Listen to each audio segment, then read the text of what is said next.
This is a presentation on Ian Bremmer's book Every Nation for Itself, Winners and Losers in a G0 World by Marc. The purpose of this presentation is to evaluate the book and to determine the possible implications for managers. The idea in brief. After the end of the Cold War and the disappearing of the Soviet Union, the role of the world's leading country was with the United States of America. However, the US formed a group of 6 and later 19 other countries called the G7, respectively the G20, to set the world's guard railings. Those countries either provided economical importance, like the European countries, or were on its way, like Brazil or Russia. However, in summary, Ian Bremmer argues that these times of the G20 or the G7 are gone. The US were involved in 2 expensive wars during the last decade, which was increasing its public debt dramatically. Domestic issues like unemployment and economical wealth to the public have become more important than being the world's power nation. Europe is still heavily engaged in the euro crisis and its program of austerity, with an uncertain outcome. And the emerging markets? Only China seems to be in position to take this role, but not as per today, as China still faces some bigger internal and external challenges. Therefore, Bremmer calls the situation a G0 situation, a world without global leadership. According to Bremmer, the vacuum in leadership will lead to political and economical crisis, even armed conflicts, especially countries that are known as dangerous, like Iran or North Korea, don't have to fear any punishment by the leaders, as there is none. However, Bremmer believes that the future leader will be defined by its economical power rather than by its military strength. For Bremmer, the outcome for the future will be determined on 2 questions. First, how well will China and the US cooperate? Or will they rather fight each other? And second, how strong in economic terms will the other countries evolve? Those questions could be aligned on 2 axes, which you could see on this slide. Depending to the answer of those questions, the world will see either a G2 with China and the US taking the leadership role with the other countries being weak, or a Cold War 2.0 with China compete with the US. According to Bremmer, this will not be in Cold War like the world had seen between the US and the Soviet Union.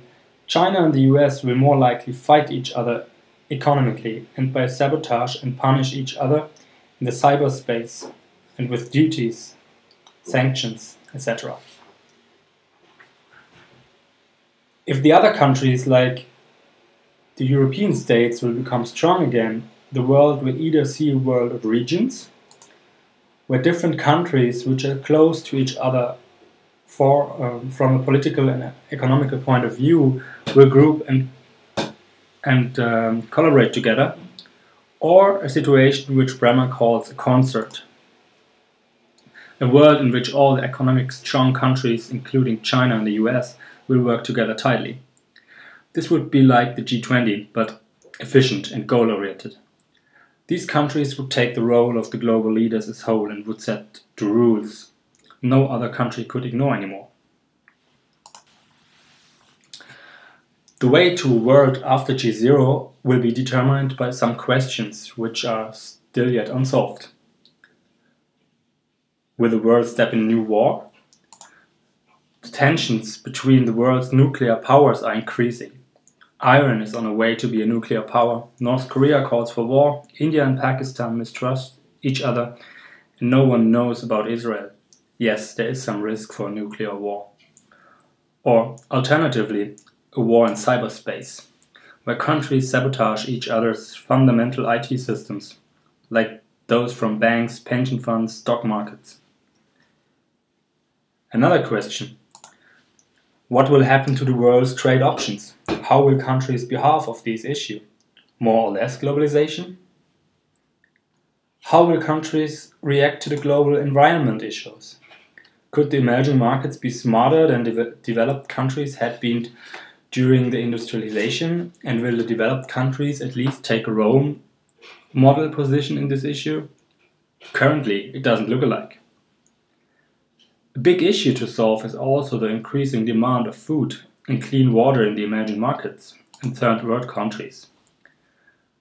People without food have nothing to lose. Anything can happen as they are willing to fight for each other's life. And finally, how will the currency wars evolve? What will happen to the Eurozone? And what role will the dollar and the yuan have in future?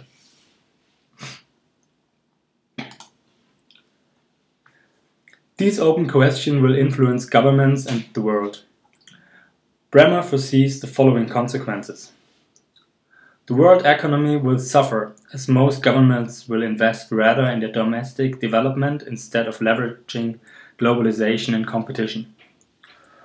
Today, Asia has many powerful states from an economical and commodity point of view. Unfortunately, they are not cooperating yet. Instead of power in terms of armed forces, foreign policy will be determined by the power of oil, gas, and commodities. Therefore, it is economical and not military strength that will count in future.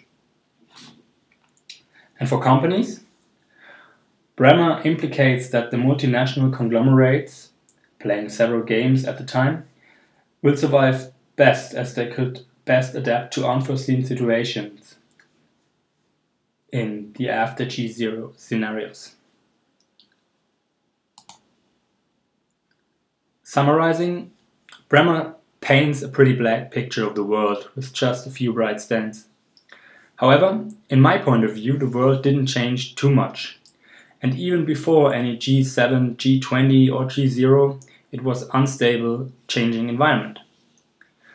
The Arabian world had seen a crisis before the Arab Spring, the Islamic Revolution in 1979. In Africa, there have been many conflicts because of political, religious, and especially commodity issues since World War II. The fear of nuclear war with North Korea is somehow comparable with the Cuban crisis. Maybe it was worse back then.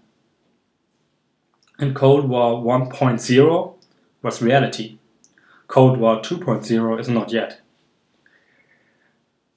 Also, the financial markets have been distressed before the European debt crisis, just in other regions, like the Asian debt crisis in 1997. And furthermore, the G7 and G20 did not provide a total safety net. Otherwise, the world's superpower nation, the United States, wouldn't been attacked in their own territory by terrorists.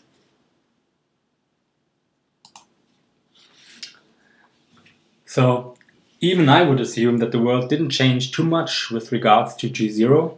An unstable world does affect the management of corporations. Strategy needs to be reviewed and adjusted regularly with regards to the current global development. Porter's 5 Forces strategy tool could be a handy tool. The outcome of the G0 world will affect the globalization and therefore threats to profit. A G2 or concert would increase the likelihood of shrinking profits, as markets are more open and trade would become easier. Bargaining power of suppliers and customers would probably increase. The entrance of new competitors is more likely. Vice versa, a Cold War II or a World of Region would somehow close the markets and could protect profits as long a company is on the right market and leaves the wrong markets in time. A proper non-market strategy is essential as it would influence the outcome of G0. But with rising impact to the world and its population, the barrier of influence becomes higher.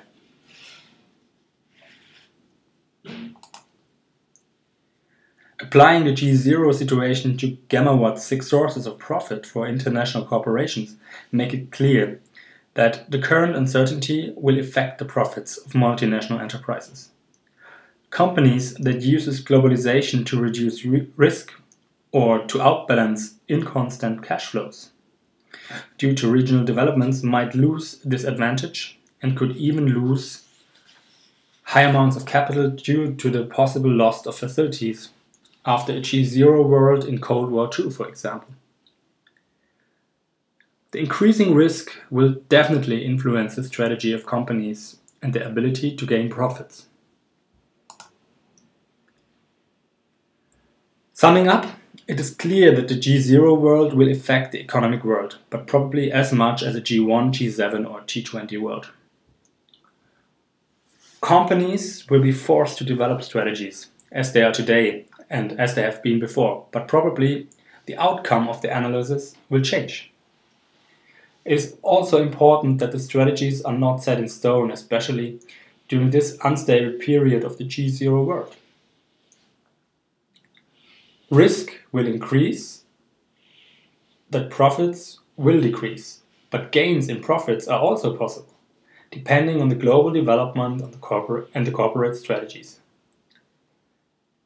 In the meantime, adjusted global but also local strategies should be applied, providing possibilities for exit and for growth.